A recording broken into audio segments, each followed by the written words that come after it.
welcome to Expert Matters, where we bring you insights from industry leaders to empower your career journey. Today, we are thrilled to have Rishabh Bhandari with us. Rishabh is an accomplished professional who started his journey with a BTech from NIT Bhopal, followed by an MBA from IIM Indore. Post MBA, he joined Reliance through the prestigious Reliance Emerging Leader Prism program, where he worked closely with senior management in the hospitality and energy sectors. Currently, Rishabh is making his mark as a manager of strategy and planning at Reliance Retail, where he has been driving impactful initiatives. Let's dive in to learn from Rishabh's experience and perspectives on thriving in the dynamic world of strategy and planning. Welcome, Rishabh. Thank you so much for taking out time for Expert Matters. Hello, Shruti. Thank you for having me here. It's my pleasure.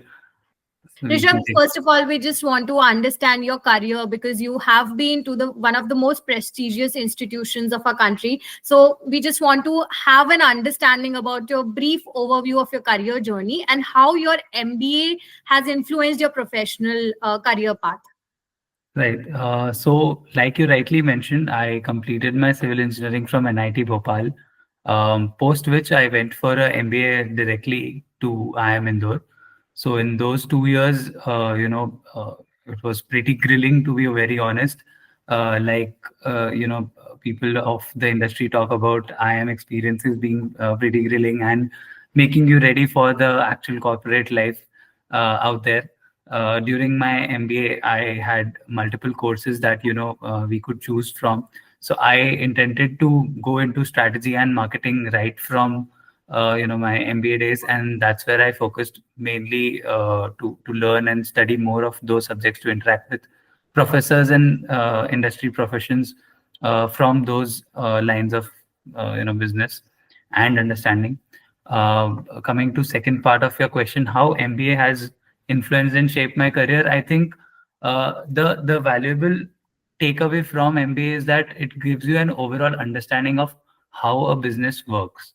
But at the same time, only when you go into the business and see the actual things happening, you understand from operations, you understand from finance, you understand from HR, how things actually happen on ground is when you gain the actual insights.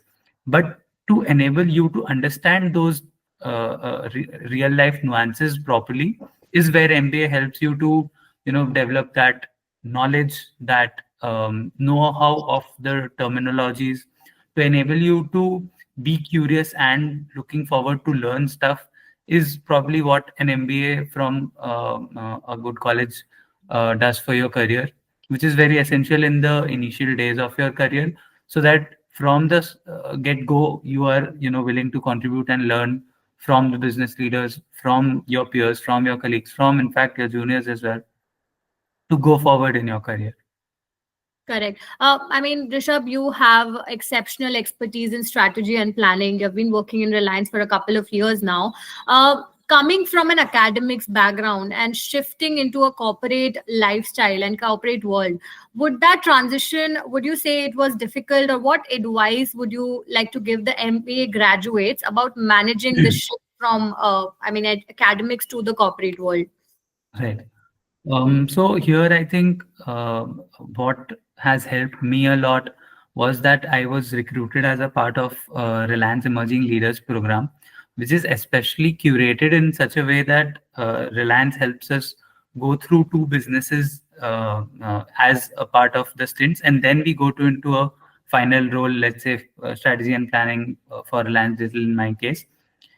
So here what happens is, when you're part of a emerging leaders program such as REL, you essentially meet a lot of folks who have similar caliber, similar colleges, similar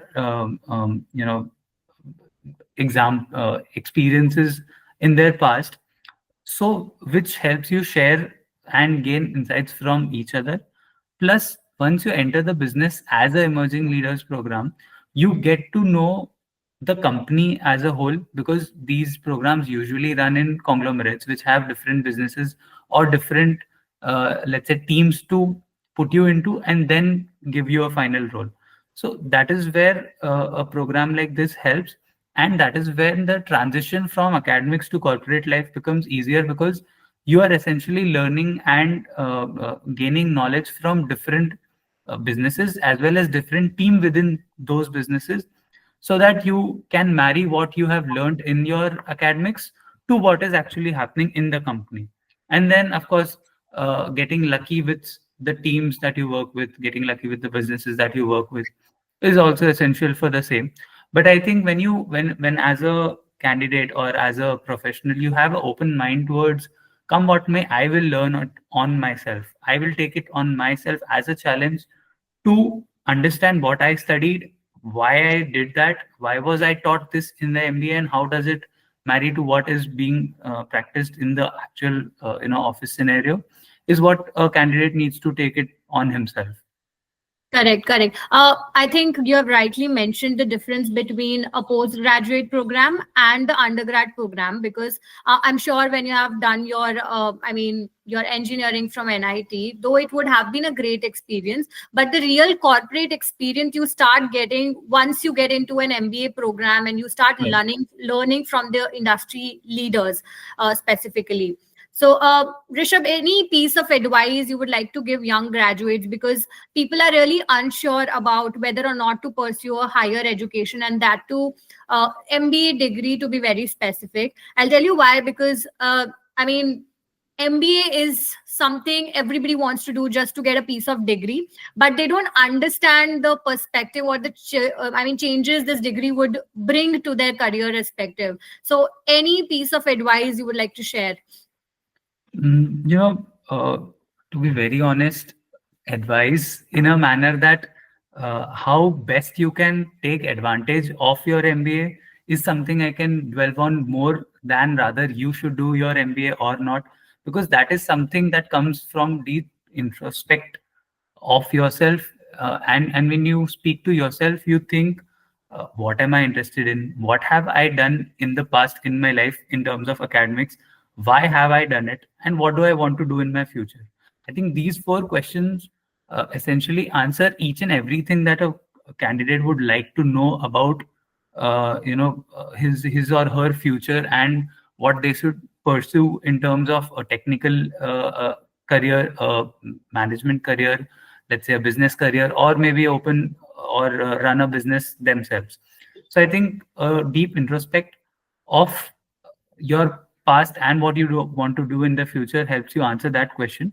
For MBA specifically, maybe like we have been taught in our colleges or B schools, I would say, case studies help a lot.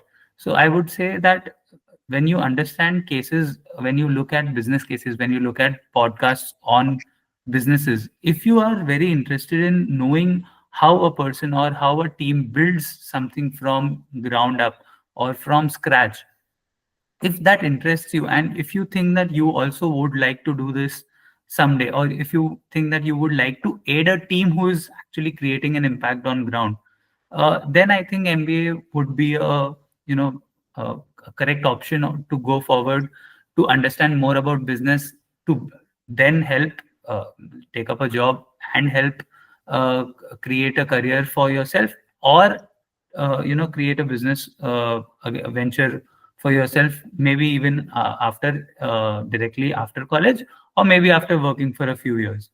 So that is how a person should go ahead and I would say speak to themselves about what they want to do, how they have been throughout their life, and then decide maybe what is the best path to go forward.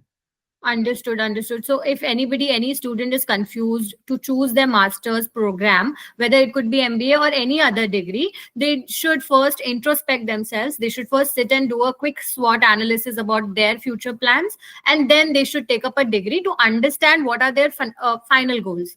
I'm sure. Absolutely. You have also done that. My last, but not the least, question is going to be, Rishabh. A lot of MBA graduates, such as ISBR Business School, our business school offers a lot of PGDM and MBA programs.